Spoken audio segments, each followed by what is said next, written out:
Ajahn just explained that this evening is a suitable occasion for discussing the Dhamma, because in particular there's three factors that are fairly complete tonight. That is, we have an Ajahn who's ready to teach the Dhamma and proficient in his understanding of the Dhamma.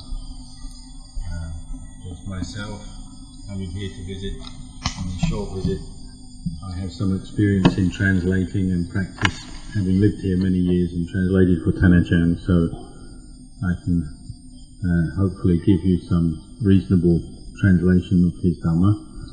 And the third important factor is you're all here and you're interested to hear the Dhamma, and that's very important, that you have that interest. If one of those factors is missing, then of course it's an unsatisfactory experience. If the translator particularly is not very experienced, doesn't really know about practice and doesn't understand the language, then even if the Dhamma teacher is well practiced and is able to explain the Dhamma well, that translation won't come across and the Dhamma will be lost.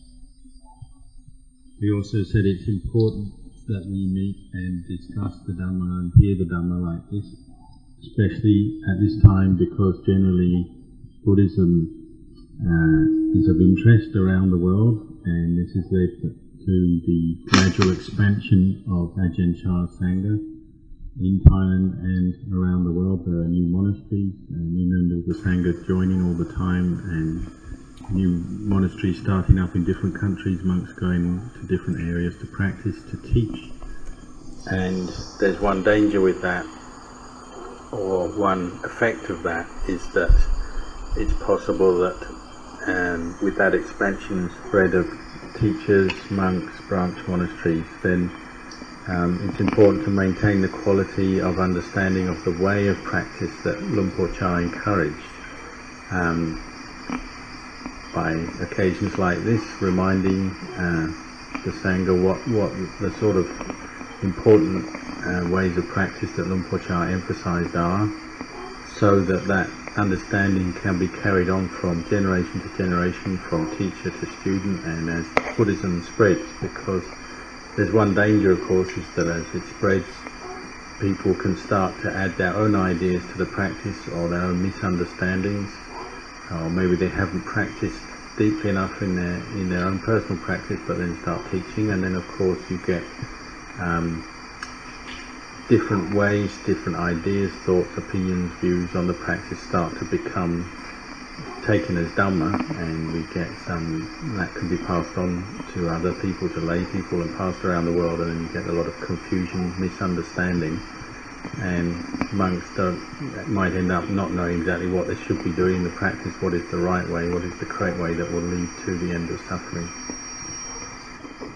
Venerable Ajahn Chah, as we know, in his personal practice, he studied with Ajahn Man, and then went on to study with and practice with Luang Por Ginari and Luang Por Tongrak, were two of his important teachers, who Luang Por Tongrak was an early disciple of Venerable Ajahn Man and a tame, very wise disciple.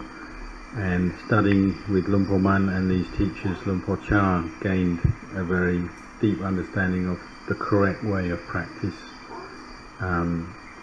which he incorporated later on when he established Wat Pah Pong and became the teacher there and set up that monastery. This is the background to where he got his understanding and ways of practice from, and he carried them on in his teaching at Wat Pah Pong, and it's important for us to understand that. So we're practicing here as disciples of Ajahn Chah, and we have some confidence and conviction that he was a teacher who went all the way in his practice to the very highest level, to the cessation of suffering, and that what he was teaching was that way, that very way of practice that leads to the end of suffering. And us coming into the robes, practicing here, we all have that aspiration.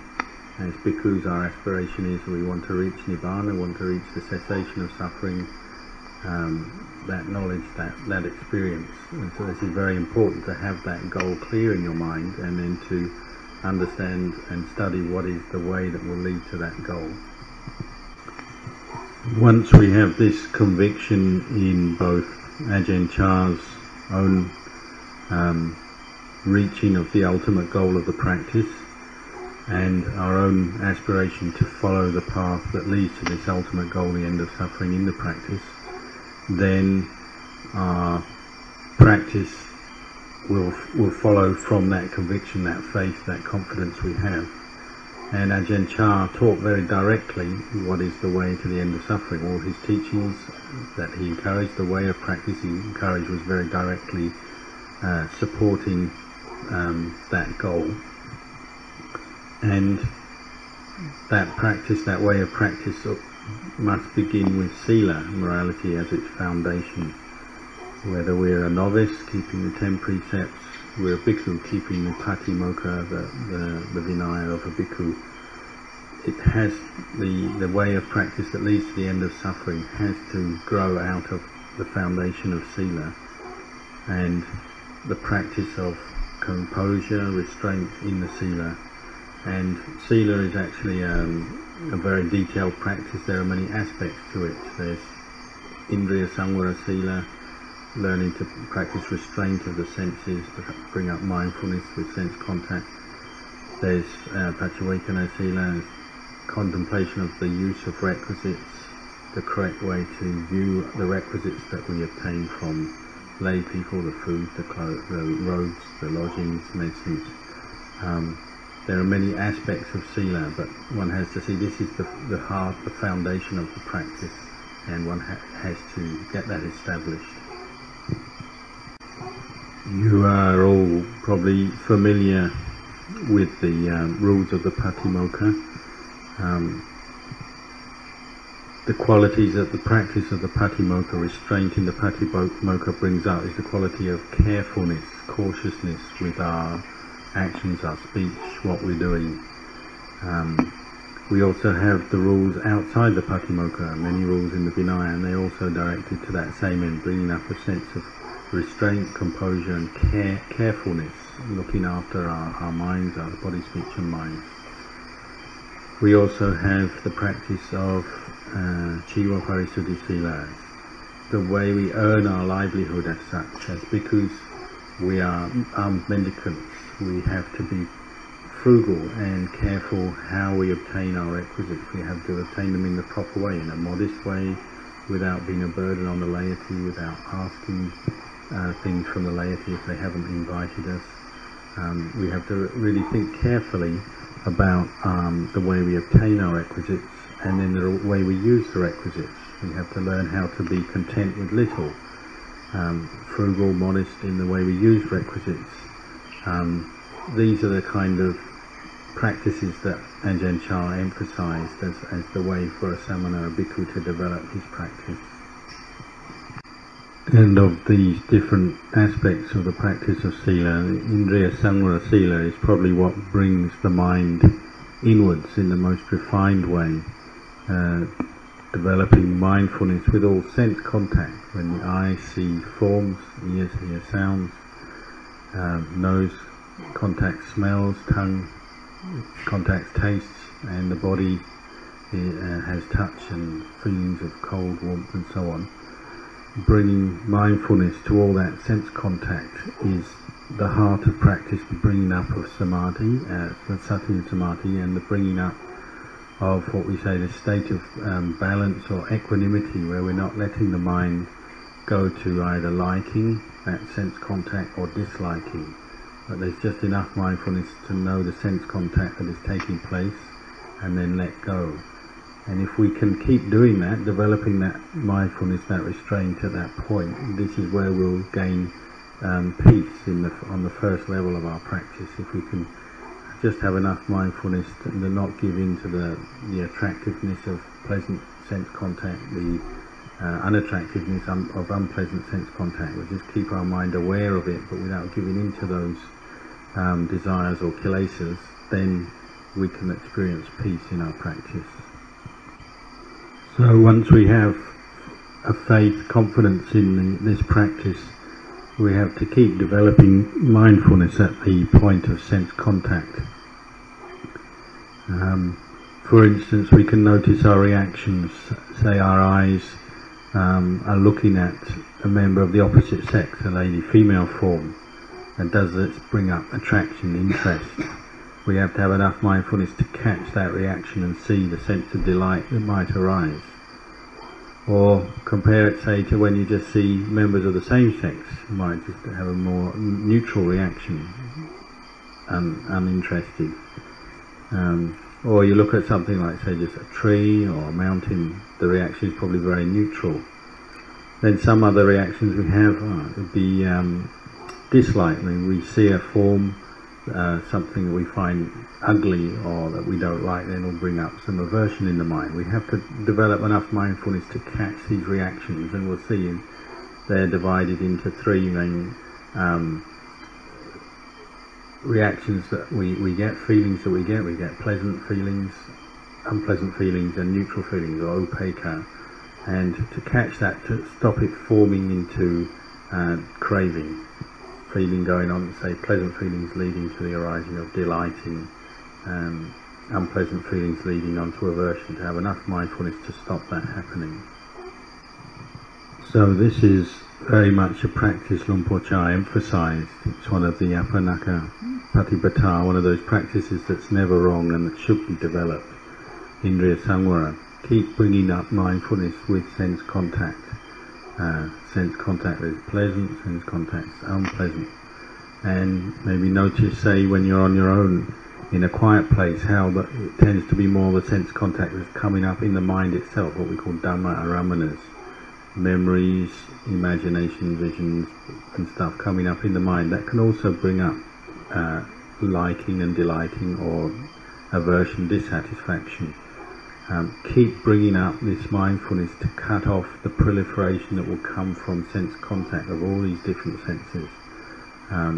Your aim is to just keep dropping the proliferation and bringing the mind back to just mindfulness and awareness of that sense contact. So our aim is to keep bringing up mindfulness to stop the proliferation that comes from the attraction and the aversion with sense contact, and to keep contemplating the nature of these moods, the proliferation that does arise, to see how it's all anicca, it's dukkha, anatta. This is, when we contemplate like this, we're contemplating to help us to let go of that attachment or the sense of self that forms around all those reactions that are forming. When we're unmindful, we get caught into liking. When we're unmindful, we get caught into aversion. But when we establish mindfulness and see the impermanent, unsatisfactory nature of these things, the lack of self in these things, then you can cut off that attachment. The more we practice this, the more we'll be bringing the mind back to the present moment, just observing what's arising in the present moment. And we say we'll be seeing the Dhamma in the present moment. When we have this continuous mindfulness and sense restraint, practicing that continuously, that's when we have the chance to really see the Dhamma. It's when we really see the Dhamma that our own sense of confidence in the practice, in our own practice, will grow. Our sense of doubts, uncertainty about the practice will start to fade away. And the more we can keep developing this practice, the stronger, the firmer we'll feel we are in the practice, the stronger our commitment to the practice, and generally the better things will go, the more results, the more success we'll have from the practice. As we contemplate like this, practice like this, we'll gradually gain more confidence, more faith in our own ability to practice, because we'll start to see how the mind is calming down, becoming more peaceful through the practice of sense restraint and having mindfulness continuously like this. We'll both be able to see sometimes after the event how when the mind does get caught into proliferation, it's stirred by sense contact, gets caught into proliferation as either delighting in or averse to the contact. But we'll see through constant practice, returning to mindfulness, returning to contemplation, we'll see how that proliferation and the moods generated are impermanent, they don't last. And the more we keep practicing, we might see that impermanence and the unsatisfactoriness, the lack of self in these moods that are arising as they arise, not just after the event. And as we practice like this more, we have more confidence in our own ability to bring the mind to peace, let go of these things, and so we start to experience what we call the separation between the mind that knows things and is complete with mindfulness and wisdom, and just the experience of sense contact and the moods that it might be conditioning to arise in the mind. There'll be a sense of separation between them, which will give us a sense of peace and confidence in our own practice.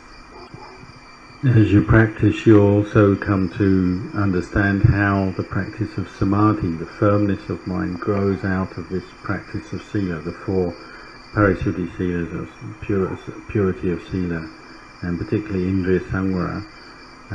As the mind becomes firm in its practice of indriya samvara, being mindful of sense contact, letting go of the aversion, the attraction, the aversion, then the mind will start to gather together and unify in samadhi more and more. It will have that firmness, and in the beginning, maybe just for short periods, short moments, what we call momentary samadhi, khanika samadhi. As it deepens in the practice, have what we longer periods of this state of firmness, which is upajjhara samadhi, or samadhi that's close to one-pointedness, and then finally deeper samadhi of one-pointed appana samadhi. But we'll see how it grows or matures out of the practice of indriya samvara and the other parisuddhi sila. And as we keep practicing and experiencing more continuity of mindfulness, more firmness of mind, samadhi arising, then the factors of samadhi will start to experience them.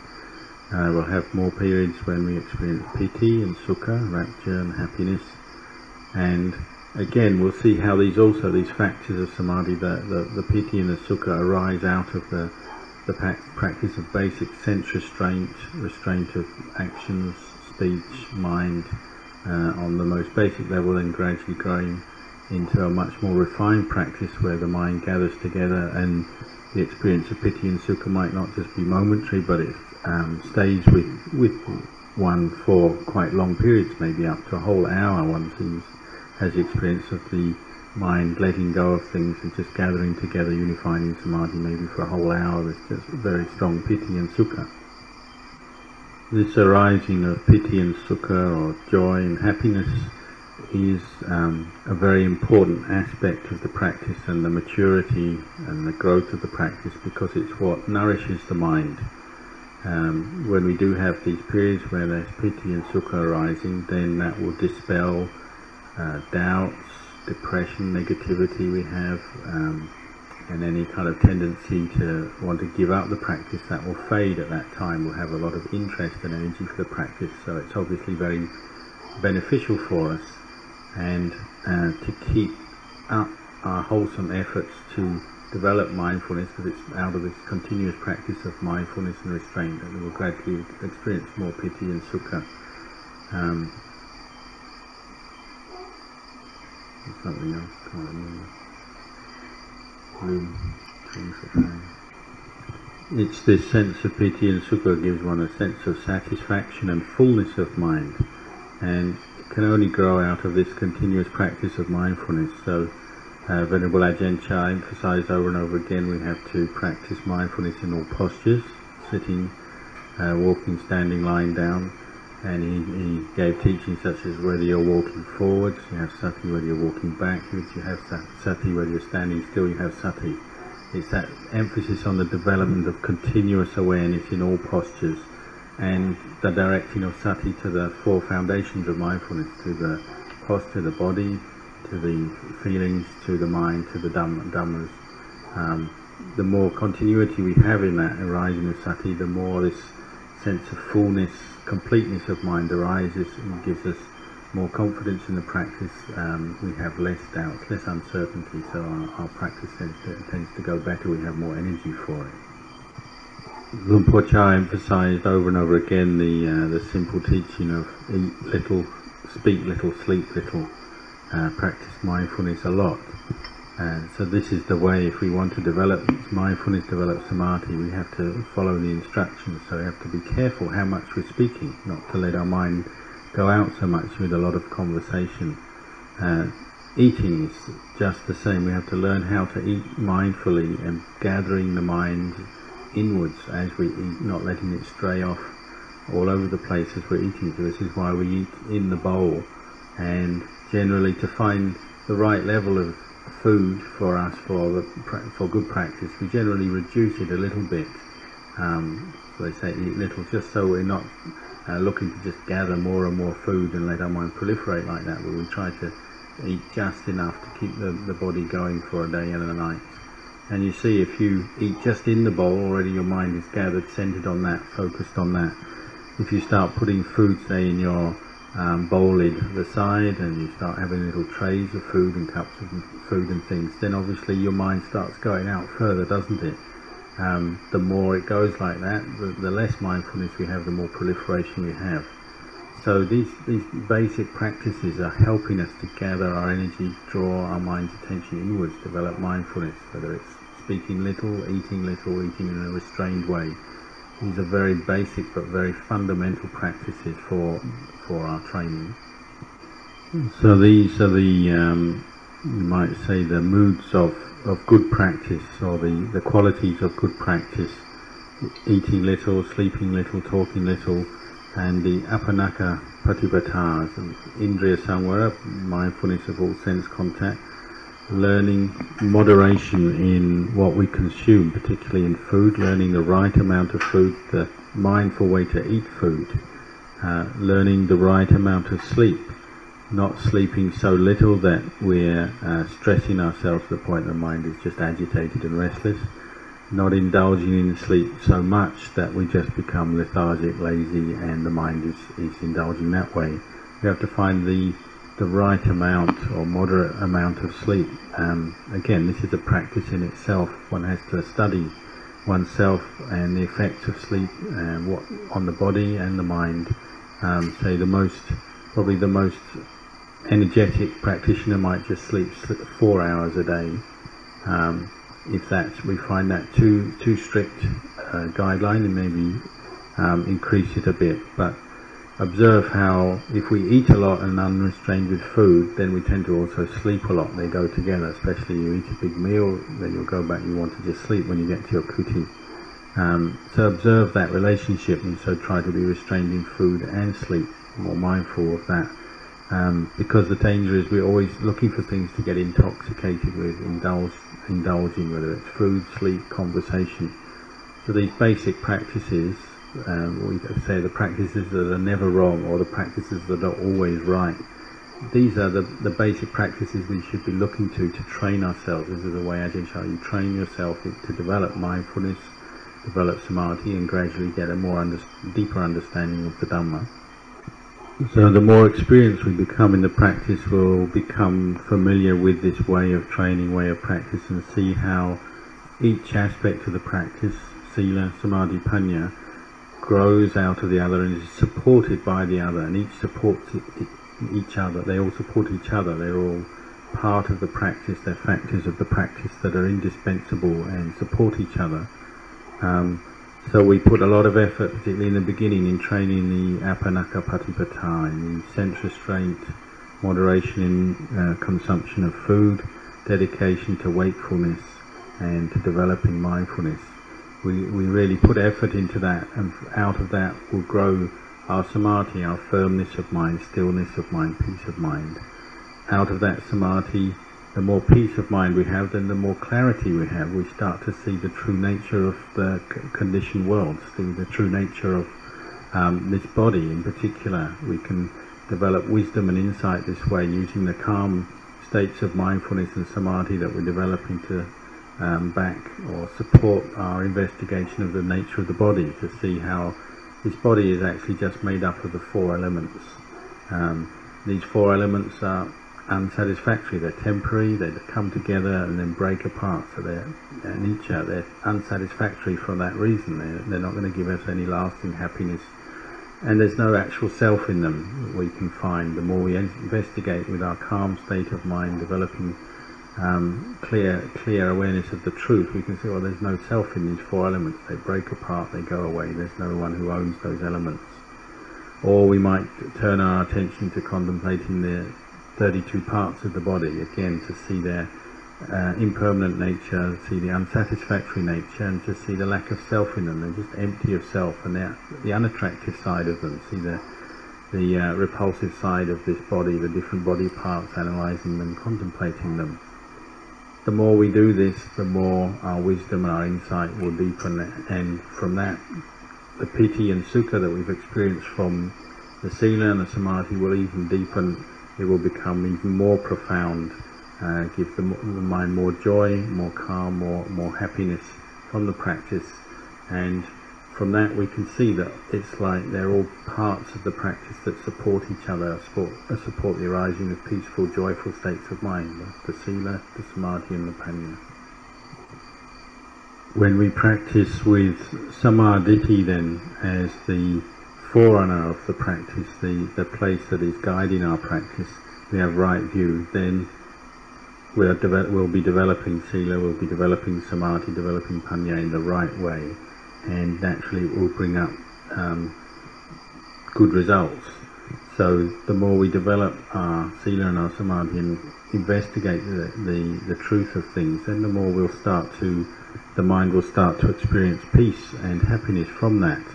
Particularly we'll start to investigate the true nature of the body and see how before we always used to get attracted by the sight of this form, particularly the female form, how it's interesting, attractive, we like to think about it, and the delusion or the vipalasa of that is that we think looking at that form it's going to bring us happiness.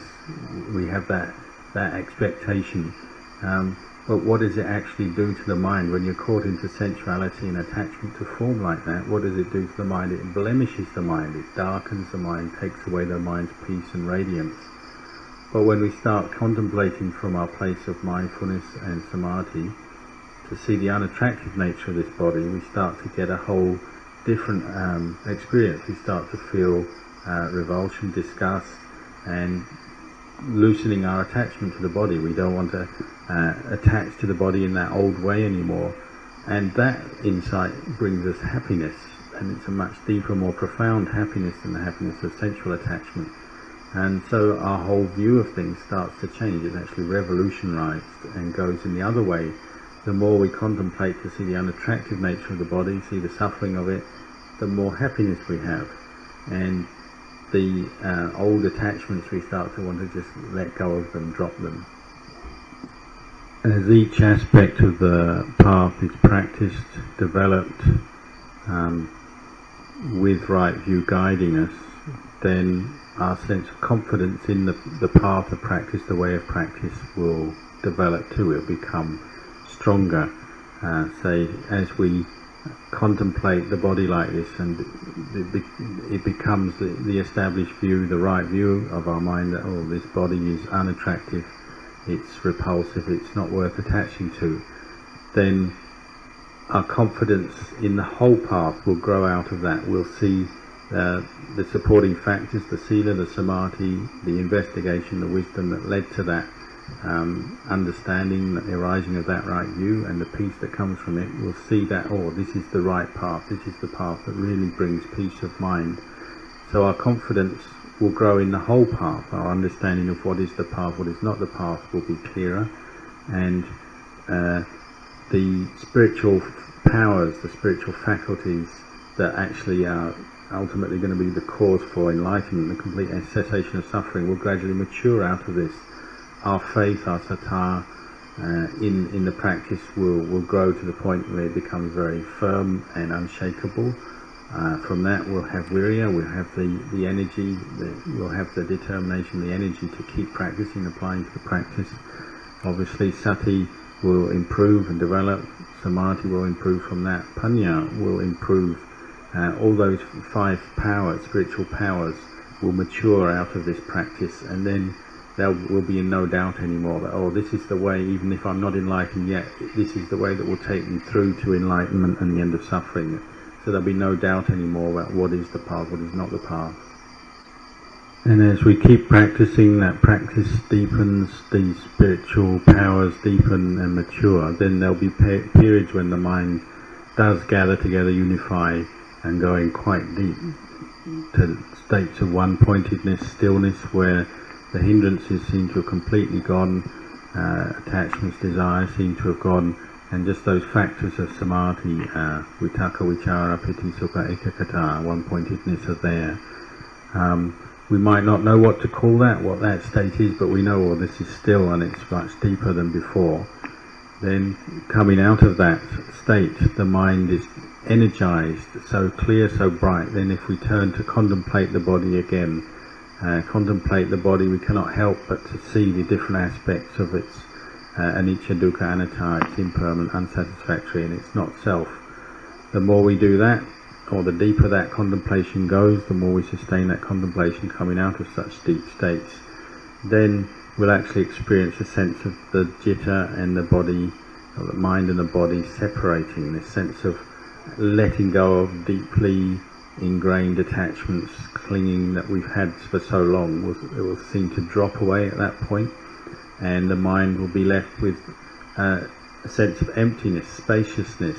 Where that clinging used to be, that clinging's gone, so then actually there's an emptiness of clinging, or emptiness of self, and that comes about from this separation between mind and body that has come through the presence of samadhi and then deep insight into the true nature of things. When we have that, then we have a very good reference point. We can see what attachment is, we can see state of without attachment, what they are like, and we can see the difference. And so again, the mind is in no doubt about what the path is. Then it can see what the path is that leads to the letting go of such attachments, and it can see the value of it and the benefits of it. So the doubts about practice disappear again.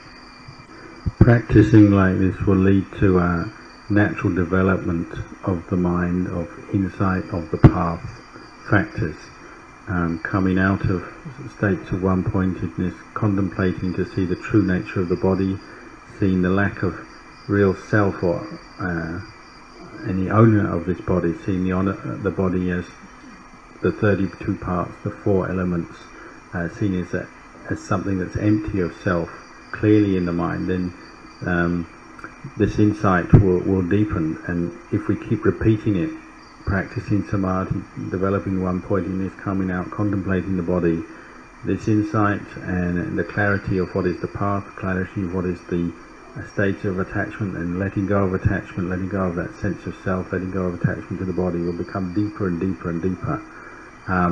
With that,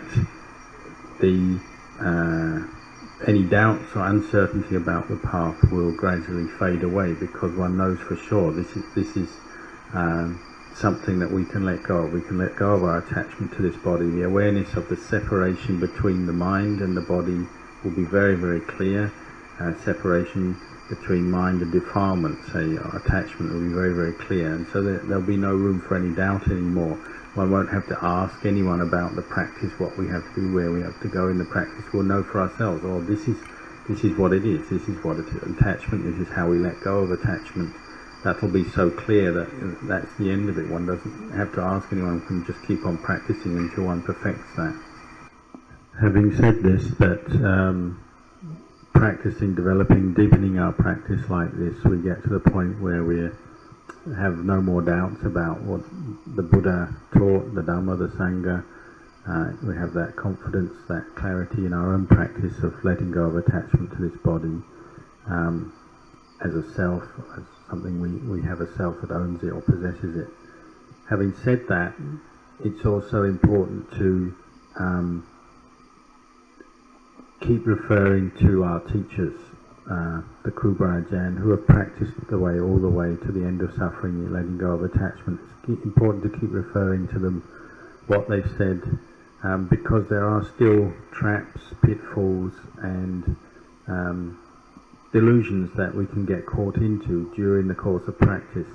One of the most common or likely delusions that could arise is that when one does experience states of one-pointedness, deep samadhi, then that sense of peace that arises, the happiness or visual images, lights, these sort of things that arise, one can mistake them or take them as the Dhamma, as some kind of attainment, mistakenly, deludedly, and that will actually become a block to the arising of wisdom, to the development of vipassana. So it's important sometimes maybe to consult the teachers or listen, reflect back on what our teachers have said. And that is, when you come out of deep states of samadhi, is not to take the experiences of samadhi, the happiness, the visual images of lights and so on as a success, as an attainment, but to actually stop, come back and contemplate the body. Use the samadhi, the concentration and the calm as a basis for developing wisdom based around contemplating the body, the true nature of this body, to see it as unattractive, as a super, to see it as anicca, dukkha, anatta, to see it as the four elements. To keep doing that thoroughly, that's the way that we'll really let go of our attachments and this sense of self and break through any of those delusions. So it's important that having the faith to come and ordain and practice as a disciple of Ajahn Chah, to stick to the practice, the ways of practice, the ways of training that he gave us. And this has come directly from Luang Pu Man, Luang Pu Tongrat, Luang Pu Ginri and Ajahn Chah. We have the Kruba Ajahn who have proven that this way works. So don't stray from the path. Try to stick carefully, closely to the teachings that they gave. Especially in the beginning, don't just believe your own thoughts and opinions about the practice. Set them aside. And even the teachings we do receive from the Kruba Ajahn in the beginning, you don't just believe them or take them full on yet. You have to practice and prove them that they're correct. Actually,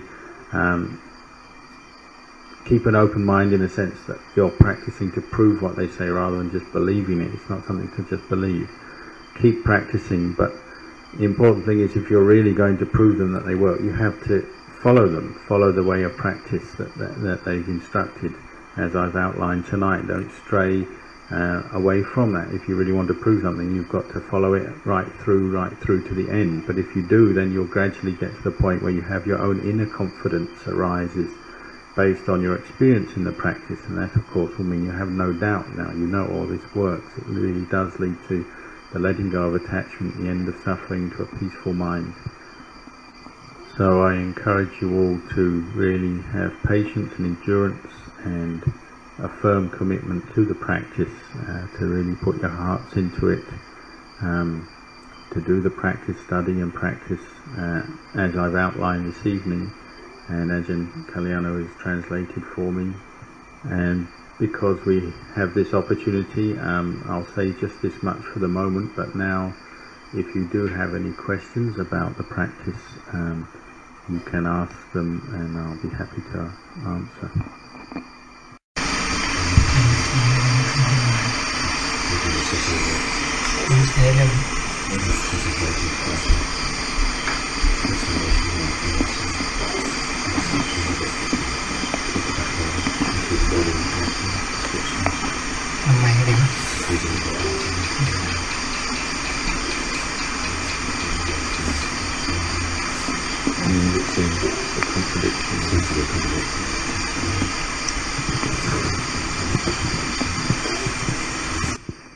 The important thing in the path of practice, the Buddhist path or the Arya Marga, Akiñcano Marga, Eightfold Path, it's the aspect of Samma Samadhi, or Samma means that Samadhi is together with Panya, wisdom, or Samadhi, and that is contemplation of the Four Noble Truths, what is suffering, the cause of suffering, kilesas, the end of suffering, and the path that leads to the end of suffering. That samadhi is, that understanding, that right view is incorporated into the practice of samadhi, and the practice of samadhi is for that end, for realizing the Four Noble Truths. If it's not, then you can't call it samma samadhi. So when you practice samadhi, obviously the mind goes deeper and deeper to different levels of one-pointedness. But whether it's samadhi or not is whether you're using that state of one-pointedness to develop wisdom and insight into the Four Noble Truths and for letting go of attachments which causes suffering. When you come out of samadhi, particularly the deeper states of samadhi, say apana samadhi, the deep states of one-pointedness, whatever the particular level of refinement, it doesn't matter. When one comes out, then that state of emptiness, spaciousness of mind, one has to take that as a foundation then for contemplation, and particularly directing sati to the four foundations of mindfulness, contemplating in the body, in feelings, in the mind itself, and dhammas, objects of mind, to see them all as just that much, the body as just the body, feelings as just feelings, mind as just mind, dhammas as just mind, as just dhammas, meaning to see the not self or the emptiness of self in these four areas. That's what you use samadhi for, if it's samma samadhi, to loosen one's attachments, one's delusions.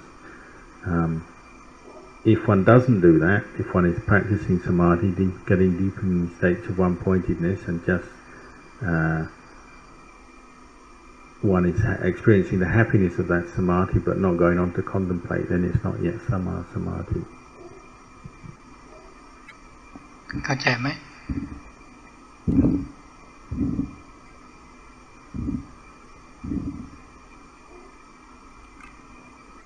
Some teachers will describe and discuss the deeper states of samadhi and their experience of them and what it's like, descriptions and so on.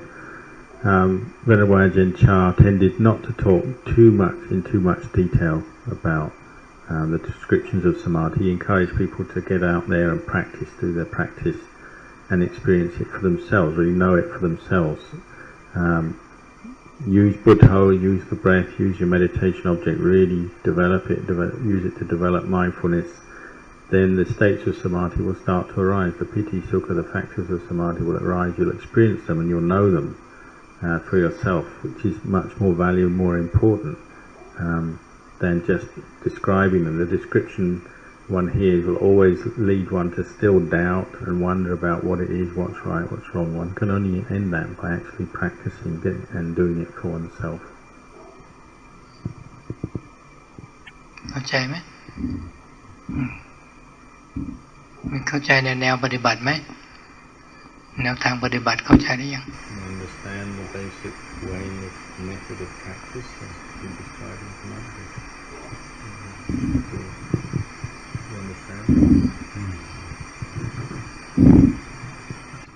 It's important to get a good grounding in the understanding of the ways of practice, so that one can be committed to it, one can be firm in one's understanding. Then wherever one goes, whether it's here or abroad, one's got something that one can use, a tool, a way of practice that one can use and keep developing wherever one is. I myself, when I was a young monk, yes, I used to doubt about just these same things, about the nature of samadhi, all these different things, and you go and listen to the Ajahn talk, and those doubts would pass away for a while.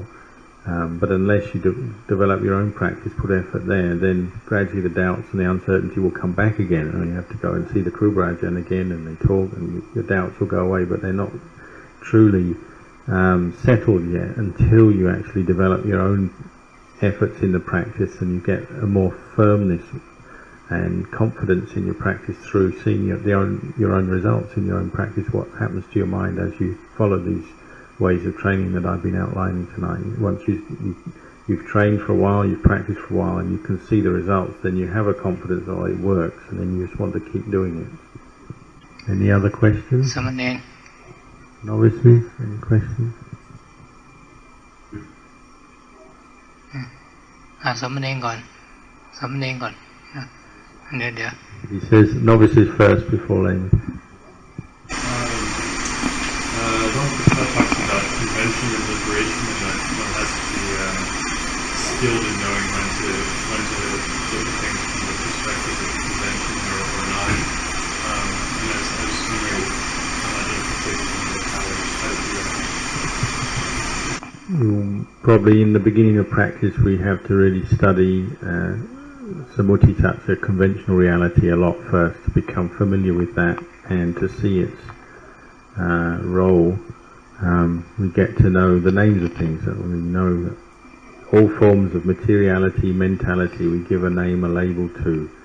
We have names, we have our name, all the different labels we apply to ourselves. We have man, we have woman, we have mountain, we have tree, we have a duck, say, from generation to generation everyone's been calling those kind of birds ducks, and so they're a duck.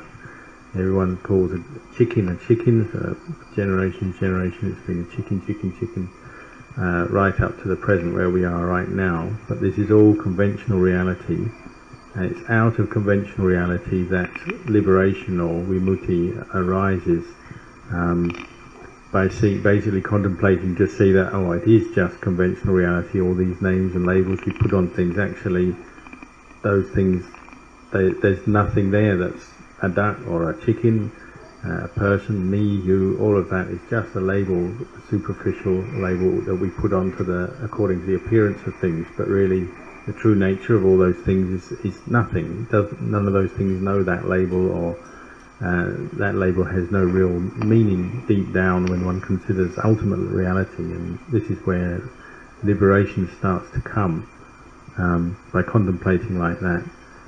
But at the same time, you do have to understand the right time and place and how to use conventional reality. Obviously, you have a cup.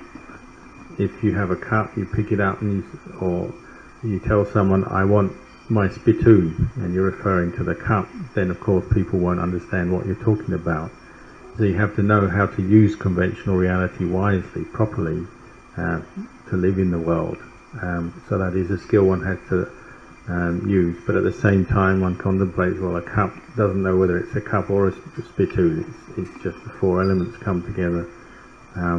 So these two levels, they go together, these two levels of conventional reality and ultimate reality and liberation, they're together, and one arises out of the other, but one has to know how to use them in the right time, the right place. Okay. The knowing that Ajahn was speaking about, before there's a complete separation, what does it attach? Looking at each dimensions and where it arrives, what does it stay as the knowing?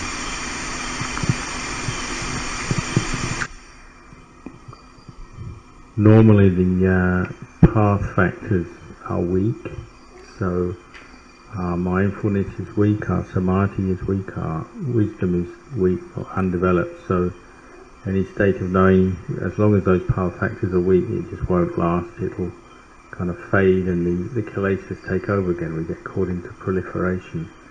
So this is why we have to train, why we have to practice. We're developing a continuity of mindfulness, and from this we get a firmness of mind or samadhi. From this we get that firmness of mind and the calm of that, we can use that to support investigation of truth, to see anicca, dukkha, anatta, of thought proliferation, different sankharas, conditions that arise. We can see that, and from that we gradually detach from conditions of mental proliferation, so that state of knowing becomes firmer and clearer the more we practice.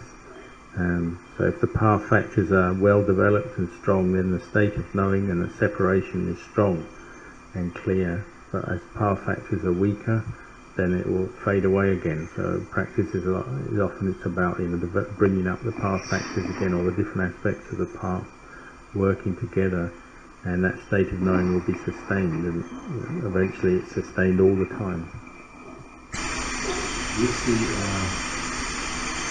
Once the thought formation is formed and there's attachment to it, with the knowing attached to it, once that is realized the knowing knows that, is it enough to go back and dwell in it, or should one see the ceasing of the thought formation? Does one need to see the arising and ceasing, or is it enough to come back to the emptiness? You have to try and return to the knowing as quick as possible. That's your training to sharpen your mindfulness so it catches thoughts and moods as they're forming and lets go as quick as possible. If you don't train like that, then you'll just get caught into them every time, and your mindfulness will get weaker. If you try and just sort of be with a thought, just know this thought as it's arising and passing away, you'll tend to just get caught into it, and your mindfulness will become weaker. So you're always trying to just drop it and come back to the knowing. Much of our practice is just about establishing and re-establishing mindfulness over and over again. When mindfulness is established, then wisdom can operate and deepen, insight can arise. And most of our problems, our suffering arise because we lose mindfulness. As soon as mindfulness is gone, there's problems. Kilesas come up, raga, dosa, lopa, greed, hatred, delusion arise when mindfulness goes. But as long as we keep re-establishing mindfulness, it's like there's no place for those kilesas to arise, so that stops suffering arising. We practice mindfulness a lot, develop it in a continuous way, so it becomes like a fence, a protective fence around the mind, around us. As long as sati is maintained, then that fence is maintained, and panya is like something inside the fence. It can operate safely because the fence is maintained, protecting the mind. Then panya, wisdom, can see the true nature of things very well. ถามอะไรอีกเป็นโยโอกาสดีแล้วมีผู้แปลชำนาญเดี๋ยวถามคนแปลก็ไม่ออกแล้วนะอยู่เมืองนอกนานความเห็นเมืองนอกเยอะนะ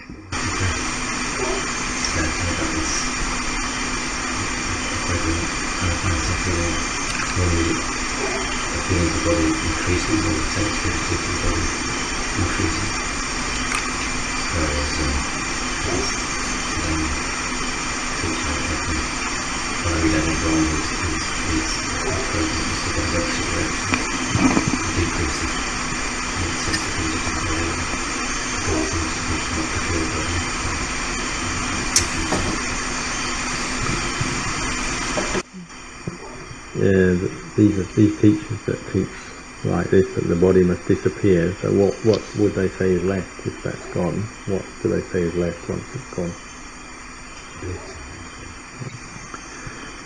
There are many aspects to the experience of samadhi.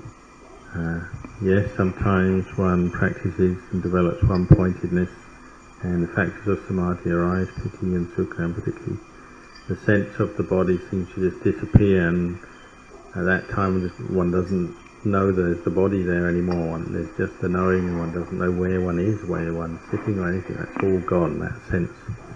And when one withdraws out of that state, it's a gradual becoming aware again. I'm sitting here in this spot with my body like this, my legs like this. That experience gradually comes back again. But the important thing is to know that samadhi like that, there's still kilesas in the mind. All it's doing is suppressing them temporarily. The kilesas are all there, and so you have to come out of that samadhi and contemplate. Use the calm, the firmness of mind to contemplate. And what do you contemplate? You have to contemplate the body. See the body as anicca, dukkha, anatta. This is something I myself, as a young monk, I had this same problem. I came sometimes practicing with Ajahn.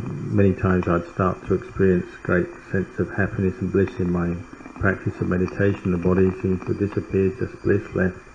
And I thought, this is it, this is really good enough. It's a bit like a kid, when you're a very little kid and kind of weak, then you're kind of completely at your parents, under their control, their influence. There's nothing much you can do.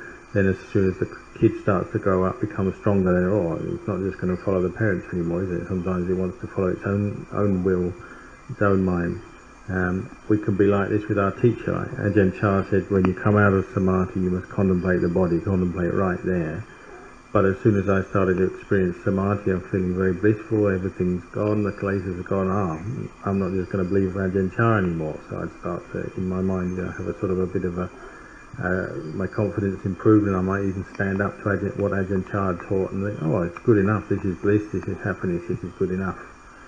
But Ajahn Chah emphasized you have to contemplate the body, and so gradually coming out of that samadhi, contemplating the body, I could see, this is the path, this is the way we're going to actually let go of greed, hatred and delusions by turning attention to investigate this.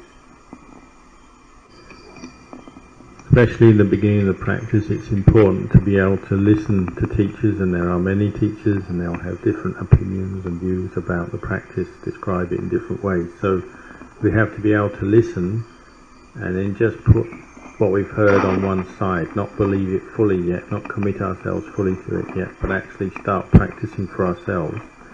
And as students of Ajahn Chah, the best thing is to really commit yourself to practicing the way he taught, what he said, follow the core, the ways of training, the ways of practice.